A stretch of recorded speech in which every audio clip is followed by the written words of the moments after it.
O governo deve apresentar até o fim da semana o plano para ressarcir aposentados e pensionistas prejudicados pelos desvios ilegais em benefícios do INSS. Na semana passada, o presidente Lula trocou o comando do Ministério da Previdência, mas manteve o nome do PDT, que é o partido do ex-ministro Carlos Lupe. A oposição, no entanto, tenta barrar a posse de Volney Queiroz, uma vez que ele participou daquela reunião em que foi feito o alerta das fraudes. Isso foi em 2023, João Pedro Melo. E aí, vai rolar? Não vai rolar? Bom dia para você. Bom dia, Carlinha. Bom dia a todos que estão nos acompanhando. Pois é, faz muito tempo, né, que essa situação aconteceu, 2023, e desde então esse assunto já vinha ali tomando forma nos bastidores do governo. A gente viu e falou sobre isso também ao longo da semana passada, de que esse novo ministro estava nessa reunião e agora, então, há uma expectativa da oposição de que ele não tome posse. Claro que isso não tem ganhado muita força nos bastidores do governo por aqui. O que tem, de fato, movimentado é a questão da CPI, que pode ser aberta no Congresso Nacional. Mas o ponto que a gente precisa tratar aqui é o seguinte, que a Advocacia Geral da União deve apresentar ainda nessa semana um plano para ressarcir os aposentados e pensionistas lesados nesse esquema que desviou mais de 6 bilhões de reais dos segurados do INSS. De concreto, o Ministério da Previdência bloqueou os descontos previstos na folha de abril e os valores vão ser devolvidos no pagamento do mês de maio. Segundo a Polícia Federal, quase 4 milhões de pessoas tiveram descontos indevidos nas aposentadorias e pensões. Enquanto isso, a oposição ao governo tenta barrar a posse de Volney Queiroz, que é o que a gente está falando, e a alegação de que ele também sabia desse roubo no INSS.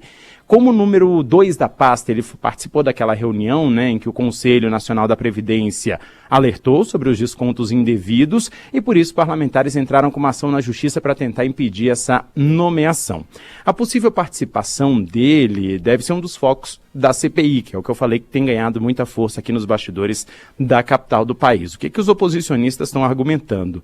Que a demissão de Carlos Lupe aumenta a pressão para tirar essa comissão do papel, que de fato é verdade, né? O requerimento apresentado na Câmara entrou uma fila de mais de 10 pedidos. E aí vai caber a Hugo Mota decidir qual CPI será aberta primeiro. Claro que há uma lista de prioridades que ele tem que respeitar como presidente da casa, e a estratégia é apostar, nesse momento, talvez em uma comissão mista. Por quê? Porque a Câmara só pode ter 5 CPIs funcionando ao mesmo tempo. Como há a lista de prioridades, o Hugo Mota não pode, de repente, passar essa para frente. E isso é o que destaca, inclusive, Sóstenes Cavalcante, líder do PL na Câmara. Ele diz que não há motivos para barrar uma CPI, principalmente diante do número de assinaturas que já foram garantidas, né, nesse pedido, e que também há uma expectativa de repente, fazer um acordo com os senadores para fazer essa comissão mista. Vamos ouvi-lo. Por que não auxiliar com uma CPI para também ajudar nessa investigação? Este é o nosso objetivo, auxiliar a Polícia Federal, fazer um trabalho conjunto para que a gente possa ir atrás de todos aqueles que roubaram dos aposentados e pensionistas. Na base aliada, a orientação ainda é para evitar uma CPI. O deputado Carlos Zaratini, do PT, defende que o Congresso tem outras pautas importantes para analisar. Vamos ouvi-lo. Olha, eu não estou vendo necessidade nenhuma de ter uma CPI no Congresso agora.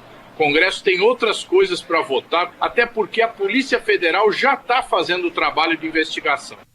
Bom, além das demissões do ministro da Previdência, Carlos Lupe, e do presidente do INSS, Alessandro Stefanuto, 5 servidores foram afastados por 6 meses. O novo presidente do INSS, Gilberto Valer Júnior, abriu procedimentos internos contra as entidades que teriam pago propina a servidores públicos, e o mesmo está sendo feito em relação a servidores suspeitos de envolvimento na fraude. De cada 3 beneficiários que tiveram descontos indevidos, 2 são da zona rural. Em 186 cidades, a maior parte pequenos municípios do Nordeste, os descontos sem autorização alcançaram 50% ou mais dos aposentados. Em 19 deles, principalmente no Maranhão e no Piauí, esse número passou de 60%.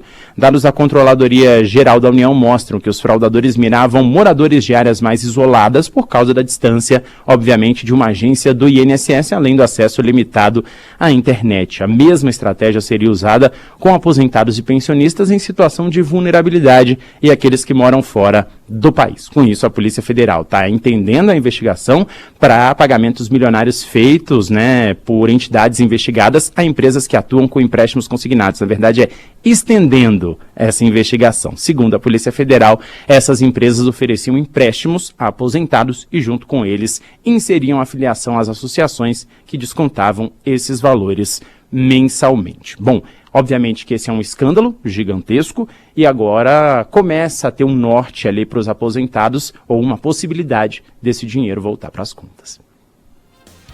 Valeu, JP. Você continua com a gente, porque temos mais assuntos Beleza. ainda, mas a gente vai aprofundar ainda essa questão do escândalo do INSS. Tem mais carne para sair daí. Quanto mais mexe, pior essa história fica.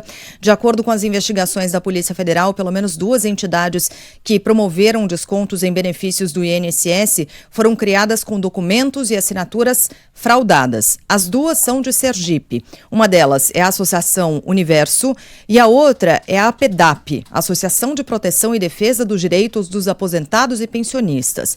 Os descontos ilegais variavam entre R$30 e R$50. E as entidades seriam controladas pelos empresários Alexandro Prado Santos e Sandro Temer de Oliveira. Os 2 sócios foram presos na operação deflagrada pela Polícia Federal.